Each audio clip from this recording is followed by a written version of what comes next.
அனைவருக்கும் வணக்கம். இவருக்கு பெருசாக அறிமுகம் தேவையில்லை. இருந்தாலும் முதல் தடவை பார்வையாளருக்கு ஒரு சின்ன அறிமுகம்னு. ஸோ அண்ணன் வந்து எங்களுக்கெல்லாம் குரு, இன்ஸ்பிரேஷன் டாக்டர் விபிபி பரமசிவம் அவர்கள், அண்ணா திராவிட முன்னேற்ற கழகத்தின் இளைஞர் இளம் பெண்கள் பாசறையோட மாநில செயலாளர்.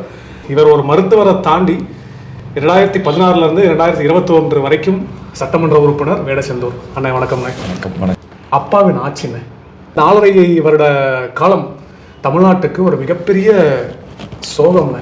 அதை பற்றி எப்படி பார்க்குறீங்க?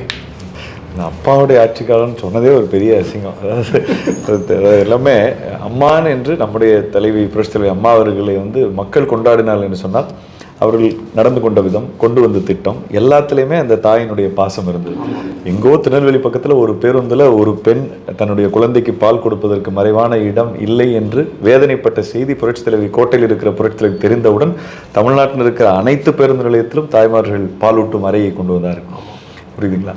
எங்கோ ஒரு மூலையில் ஒரு தாய் தன்னுடைய பிள்ளை சென்னை போன்ற பெரிய நகரங்களுக்கு சென்று வேலைகளுக்கு செல்கின்ற பொழுது அங்கே உணவு கிடைக்காமல் சிரமப்படுறாங்க, தங்கும் இடமெல்லாம் சிரமப்படுறாங்க பொழுது அம்மா உணவகம் தோன்றியது. இப்படி புரட்சித் தலைவி கொண்டு வந்த ஒவ்வொரு திட்டத்திலும் தாய் பாசம் இருந்தது. அதனால தான் அவங்களை அம்மான்னு சொன்னோம். இன்றைக்கு தன்னை அப்பா என்று அழைக்க வேண்டும் என்று எதிர்பார்க்கிற திரு ஸ்டாலின் அவர்கள் தமிழ்நாட்டில் இருக்கிற எந்த பெண்ணினுடைய பாதுகாப்பையும் உறுதி செய்யவில்லை. மாறாக பெண்கள் இப்போ 80 வயது மூதாட்டிகள் கூட பாலியல் வன்புணர்வுக்கு உள்ளாக்கப்படுகிறார்கள். 3 வயது சிறுமிகள் பாலியல் வன்புணர்வுக்கு உட்படுத்தப்படுகிறார் என்று சொன்னால் இவர் எப்படி தன்னை தமிழ்நாட்டினுடைய பெண்கள் தன்னை அப்பா என்று அழைக்க வேண்டும் என்று எதிர்பார்த்தார் என்று எனக்கு தெரியல. அதனால் அவருடைய ஆட்சி என்பது ஒட்டுமொத்தமாக தமிழ்நாட்டிற்கு ஒரு அவப்பெயர்.